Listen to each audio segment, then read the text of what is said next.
Email திரைப்படத்தினுடைய இசை விழாவுக்கு வந்திருக்கும் அனைத்து பத்திரிகை மற்றும் ஊடக டிவி ஊடக எல்லா நண்பர்களுக்கும் என்னுடைய பணிவான வணக்கத்தை முதல்ல தெரிவிச்சுக்கிறேன். அதே மாதிரி இமெயில் படத்தை அவங்கள அந்த டெக்னீஷியன்ஸ் ஃபஸ்ட் டைம் அவர் டைரக்ட் பண்ணியிருக்காரு ராஜன் அவர்கள்.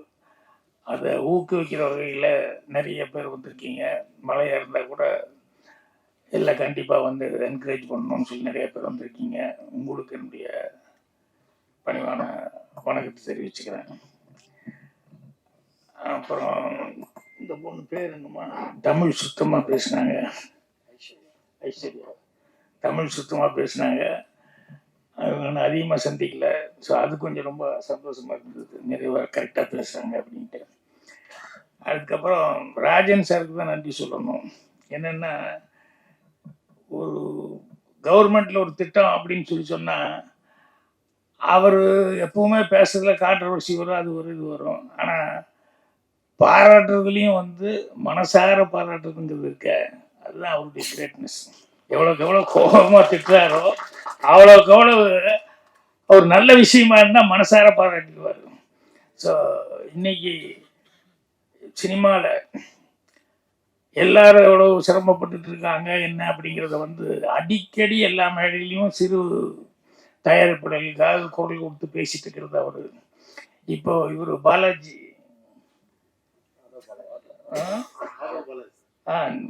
அவர் பேசும்போது கூட ரொம்ப குறைப்பட்டு சொல்லிட்டு இருந்தார். என்னென்ன சிறு படங்கள் எடுக்க முடியல அப்படிங்கிறது. இதுக்கெல்லாம் எனக்கு தெரிஞ்சு ராஜன் சார் நிறையா எந்த ஸ்டேஜாக இருந்தாலும் அந்த ஸ்டேஜில் நிறைய தடவை சொல்லிட்டு இருக்காங்க. அதே மாதிரி இதே ஸ்டேஜில் நானே கூட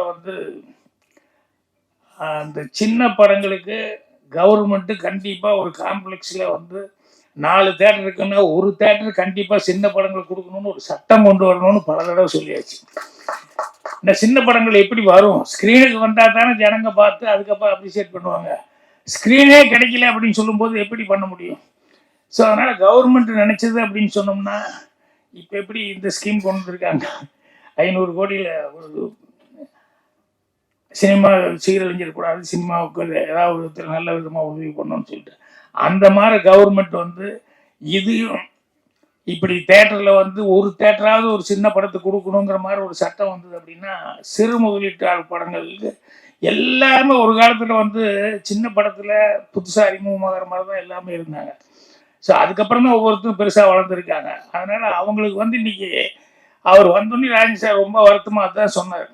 ஒரு 5 பேர் தான், அதை தவிர்த்து வேறு படங்கள் ஒன்றுமே இன்னைக்கு ஓடுற மாதிரி இல்லை, அப்படி ரொம்ப கஷ்டமாக இருக்குது அப்படிங்கிற மாதிரி ரொம்ப ஃபீல் பண்ணி சொல்லிட்டு இருந்தார். ஸோ அதுதான் அவர் பேசும்போதும் மனம் விட்டு பேசி அதுக்கப்புறம் கவர்மெண்ட்டையும் அப்ரிஷியேட் பண்ணார். இப்போ படத்தை இமெயில் நம்ம அசோக் ரொம்ப கொடுத்து வச்சவர். அவர் ரொம்ப அதிர்ஷ்டசாலி. ஏன்னா நான் படம் பார்க்கும்போது பாட்டு மற்ற இடங்கள் எல்லாம் கண்கொள்ளா காட்சின்னு சொல்லுவாங்க பாரு. அது டைரக்டர் படத்தில் பார்த்தோன்னையுமே கண்கொள்ளா காட்சியாக இருந்தது. அது அவர் பாட்டிலெல்லாம் நடிக்கும்போது அவருக்கு நம்ம தான் ஸ்க்ரீனில் தான் பார்க்குறோம், அதில் ஒரு டேக் ஓகே டேக் தான் மாறும். ஆனால் அவர் அசோக் அப்படி இல்லையே, எல்லா டேக்கும் தப்பாக கவுண்ட் பண்ணி சூரலாசித்தங்களை சொன்னேன். தப்பாக செஞ்சால் ஒரு 5-6 டேக்கு 5-6 தடவை கட்டி பிடிக்கலான்னு. அந்த மாதிரி பாடல்கள் எல்லாம் எப்படி இருந்ததுன்னு தெரியல.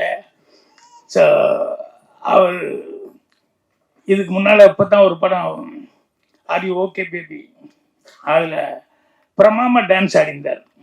அதில் ரெண்டும் இருந்தது. அந்த ஒரே பாட்டில் ஒரு டான்ஸ்லேயே பரதநாட்டியமும் அதுவும் இருந்தது, மாடர்னும் இருந்தது. ஸோ இதில் என்னென்னா ஸ்பெஷலாக இதில் அவர் ராஜன் சார் குறிப்பிட்ட மாதிரி ஃபைட்டு ரொம்ப நல்லா பண்ணியிருக்காரு. யாரும் ஸ்டண்ட் மாஸ்டர் தெரியல. ஸோ அந்த ஸ்டண்ட் மாஸ்டர், கேமராமேனு இவங்களெல்லாம் அவர் ராஜன் சார் டைரக்டர் நல்லா யூஸ் பண்ணியிருக்காரு.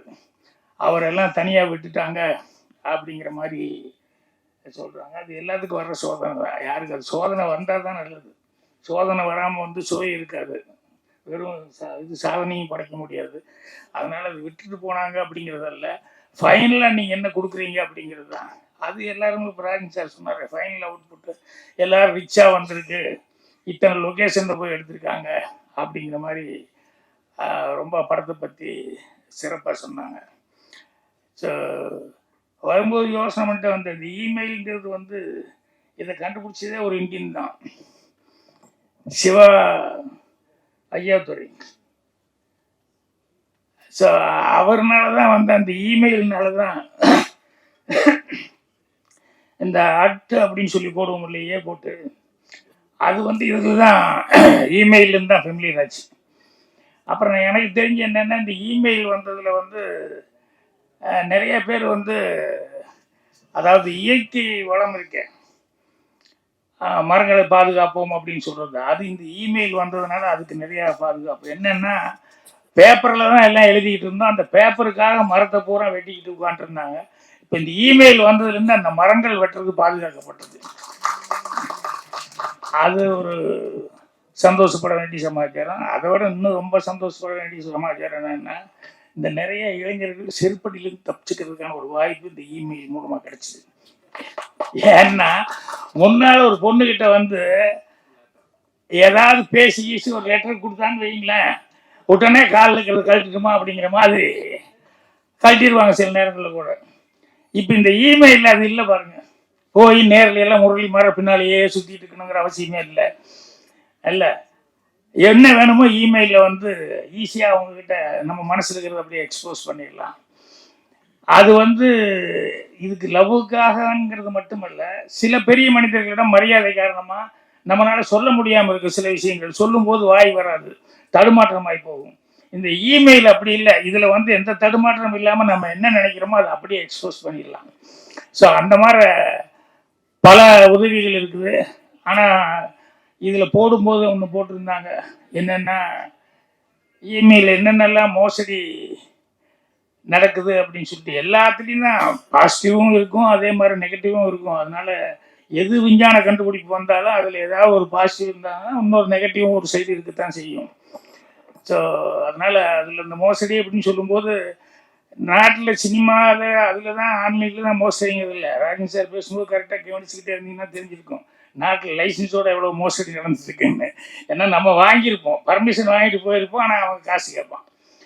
ஊட்டி வரைக்கும் இங்கேருந்து போயிருப்போம், எல்லோரும் போனதுக்கப்புறம் அங்கே ஒரு இது வச்சுருக்கான், அங்கே ஒரு தனி யூனியன் ஒன்று வச்சுக்கிட்டு இங்கே தான் கார் எடுக்கணும். இதெல்லாம் வந்து எத்தனை கஷ்டங்களை வந்து தயாரிப்பாளர்கள் சந்திக்கிறது. ஸோ அந்த மாதிரி நிறையா அந்த மாதிரி தப்புகள் தவறுகள் நாட்டில், அந்த மாதிரி மோசடிகள் கண்ணுக்கு தெரிஞ்சு நிறைய நடக்குது. என்னன்னா ஒவ்வொருத்தரும் அவங்க ஃபீல் பண்ணணும், அவங்கவுங்க தனி மனிதன் வந்து நம்ம தனி மனிதன் அல்ல அப்படின்னு சொல்லி ஃபீல் பண்ணால் தான் இந்த மோசடிங்கிறது நிற்கும். நம்ம செய்கிறது ஒவ்வொன்றும் வந்து நம்ம ஒருவனை மட்டும் போகிறதில்ல அப்படின்ட்டு. ஏன்னா ஒரு உதாரணத்துக்கு ஒரு இன்சிடெண்ட்டு, பாரிஸ்லேருந்து லண்டன் போகிறதுக்காக, இல்லை லண்டன் டு பாரிஸ் போகிறதுக்கு ஹூவர் கிராஃப்டில் போனோம்னா நிறையா அது கொஞ்சம் வித்தியாசமாக இருக்குது. அது தண்ணியிலையும் இல்லை, நான் சொல்கிறது ரொம்ப வருஷத்துக்கு முன்னால் ஃபேமிலியோடு போயிருந்தப்போ, தண்ணியிலேயே இது பண்ணாமல் அப்படியே மேலாலேயே போகும் அப்படின்னு சொல்லிட்டு அது கொஞ்சம் நல்லா இருக்கும் அப்படின்னு சொன்னாங்கன்ட்டு. ஆனால் அங்கே போய் இறங்குக்கப்புறம் பாரிஸ் போகிறதுக்கு வந்து கிட்டத்தட்ட 3 hours ட்ரெயினில் இது பஸ்ஸில் தான் போக வேண்டியிருக்கும். அதனால் ஃப்ளைட்டில் போனோம்னா 3/4 மணி நேரம் 1 மணி நேரத்தில் போயிடலாம். பட் இதில் போயிட்டு அதுக்கப்புறம் பஸ்ஸில் போகணும்.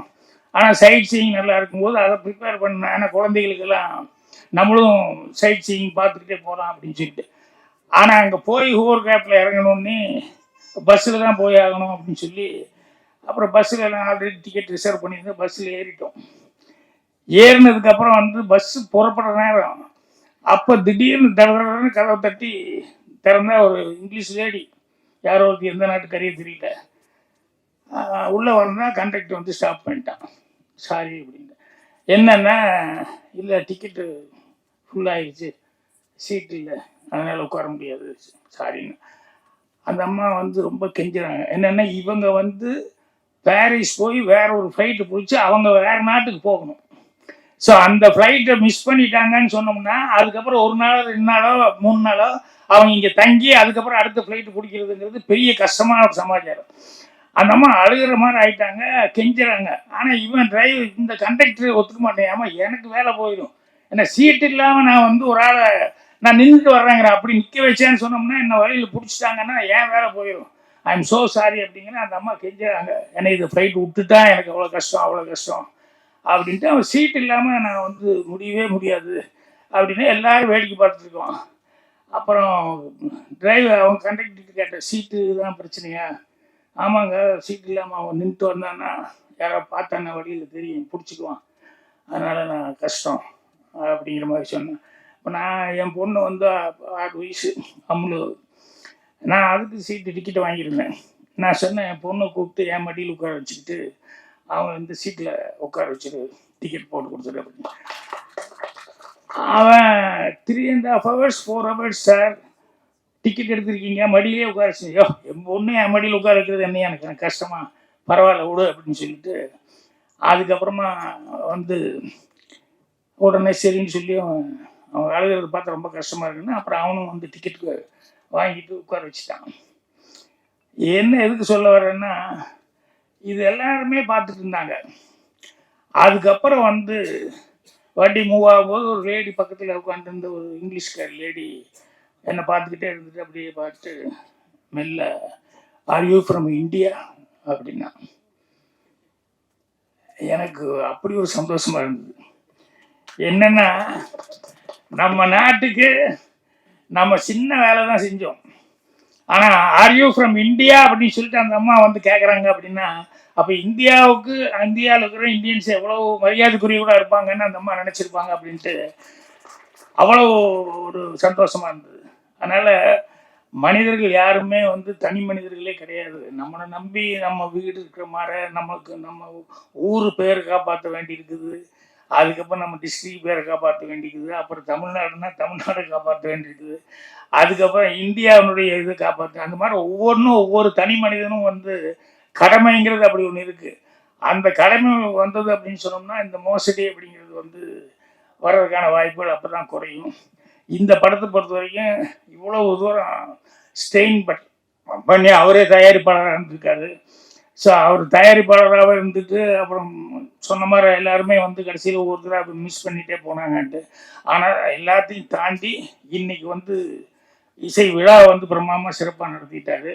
படமும் வந்து அது நான் சொன்ன சமாச்சாரங்கள் அது வந்து பாட்டுக்காகவும் அவர் ராஜன் சார் கரெக்டாக சொன்னார், குஜாலா அப்படின்னு சொல்லிட்டு சிலதெல்லாம் படங்களுக்கு தேவை பாட்டுக்கு தேவை அப்படிங்கிறதுக்காக வந்து பண்ணிடுவாங்க. ஆனால் அதில் ஒரு மெசேஜ் கொடுத்துருக்காங்க, இதில் எத்தனை பேர் இதாக இருக்காங்கன்னு சொல்லிட்டு ஒரு மெசேஜுக்காக தான் அந்த படம் எடுத்திருக்காரு அப்படின்னு சொல்லும்போது கண்டிப்பாக படம் பார்க்கணுங்கிற மாதிரி ட்ரெய்லர் பார்க்குற எல்லாத்துக்குமே அந்த ஃபீலிங் வரும். அதனால் அவருடைய மெசேஜ் நல்லா இருந்ததுன்னா கண்டிப்பாக பத்திரிகைகள் எல்லாமே பாராட்டி எழுதுவாங்க. அப்படி பாராட்டி எழுதும்போது ஜனங்ககிட்டையும் ஒரு நல்ல அப்ரிசியேஷன் கிடைக்கும், படமும் சக்ஸஸ் ஆகிற சான்ஸ் இருக்குது. இது எல்லாத்துக்கும் மேலே தேட்டர் கிடைக்கணும், அதுதான் ரொம்ப முக்கியம். தேட்டர் கண்டிப்பாக கிடைக்கணும். பட் இந்த படத்தை பொறுத்த வரைக்கும் மது கொஞ்சம் சில விஷயங்கள் எல்லாம் கரெக்டாக நல்லா கூர்ந்து கவனிப்பாப்புல.